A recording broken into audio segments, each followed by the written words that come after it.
Ala. Ito daw. May mga tama na. Matalas na siya. Oo. Anong tawag dyan? Timing gear. Yun. Ito rin ang nagiging problema. Kasi kaya nagiging problema, mabilis masira ang chain natin is gawa ng timing gear. Kaya madaling masira itong timing chain. Ito. Kaya Ito, minsan ito. naingay talaga siya. Yan boss, pinalta na po ng timing chain. Gawa ng loob na pagka itong kinabit. Wala. Kaya pinalta na po ng bago. Ito, pag bago ito, wala talaga itong kalog. Renyo, Wala na lang siya. Tambak lang sa amin. walang kapalag-palag. Wala yung kalog. Pag itong ito, kalog. Wala yung clearance, oh. Yun o, kalog. Wala ka na. Ang laki ng clearance. Kaya nalagitik.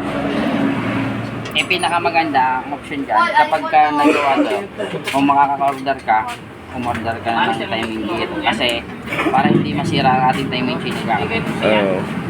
Gawa na may tama na rin timing gear. Kaya kinikigil ko na para hindi makalat. Makalat kasi. Ayun, boss. Timing, may tama din daw po yung ating timing gear. Kaya po gayon. Kaya yung timing chain, Madali masira. ay madaling masira. Eh di kahit sa susunod na lang yun, pwede pa naman, magagawa pa naman yan ng paraan. Tapos pag umorder ka, pambarakuan. Papambarakuan. Mas maganda pambarakuan. Okay. Pag bumili na ka naman ng timing gear lang to, iwan kasi to, magkaiba kasi to. Okay. Ito naman, ito pa rin nagkakapitan. Oo. May magkano ganyan? Nasa 1,000 ka na po. Ayun. Kasi